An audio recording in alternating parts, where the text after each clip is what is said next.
जोहार गे हाँ जोहार गे मंदिर नॉय पुरुलिया जिला रे नवा पाड़ा थाना खुसड़ाबाद आतो तेपे शहर सेटेर काना आदो नोडे नोडे आमदा हड़ पे नेलोग काना नोडे आमदा लैपटॉप कोह पे अगू कादा आदो नवा को चित खातिर नोडे नुन हड़ पे जारा काट को आर पे नोडे पे गालमरावया जोहार गे इᱧᱟᱹᱜ ᱧᱩᱛᱩᱢ सुनील मुर्मू तो आले नॉय नितो ले सेटेर कना जे पुरुलिया रेना खुसड़ाबाद आतु रे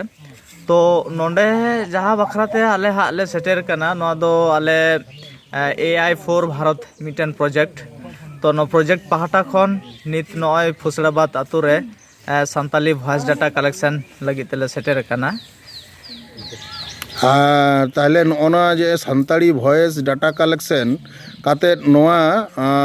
चीज माने माने फायदा हुई दाड़िया से उद्देश्य दो चीज नॉय अब बड़ाई गयाबन जे नेताल दो टेक्नोलॉजी जुग करना तो नित हबीते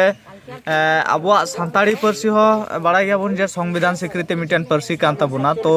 सानताड़ी पार्सी नोंका गे जे स्कूल कॉलेज यूनिवर्सिटी रे चलका ओलो पढ़ा चला कना उनका गे नित हबीते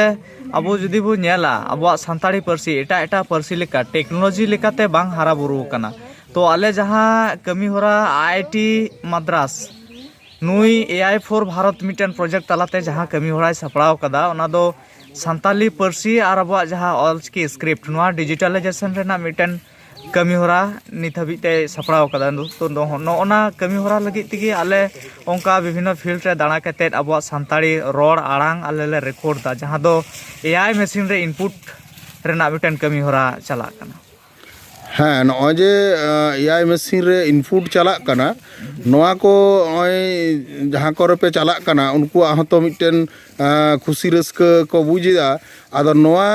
30 खोते को नोआ को नॉय बांग्ला से इंग्रेजी सावते उर्दू जहाँ तीन एटा एटा पार्सी किसड़ मेना टेक्नोलॉजी रे दमे एडवांस ताले नोआ को 30 खोते सानताड़ी भाषा टेक्नोलॉजी को यूज दाड़ेया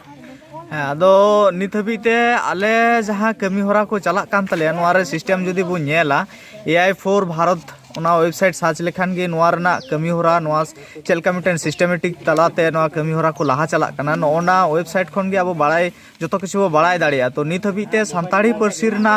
जा उडंग कमी होरा सपड़ाव कना से चला कना ओना को दो ट्रांसलेशन ट्रांसक्रिप्शन और डाटा कलेक्शन तो उना लेकाते अब सिस्टम नेल केते आले जहांले आयुमन दाड़िया कना अडी उसरा गे अब सानताड़ी पार्सी हो एटा एटा पार्सी लेका गे हारा बुरु लगितो कना तो नित हबीते अब बु नेल दाड़िया जा उडन ट्रांसलेशन से ट्रांसलेटर ना कमी हुई सत कना ओना दो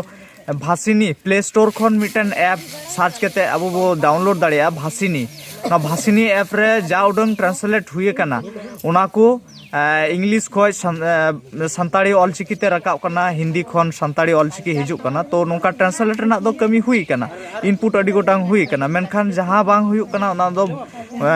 टेक्स्ट टू टेक्स्ट ट्रांसलेट दो हुई कना मेनखान वॉइस ट्रांसलेट बांग हुई कना वॉइस टाइप बांग हुई कना नोंकाना कमी होरा को नित हबी नो जहां फील्ड ग्राउंड खन नो वॉइस कलेक्ट केते गे हा नो कमी होरा को जखन फुलफिल इनपुटुआ इना पर गे अब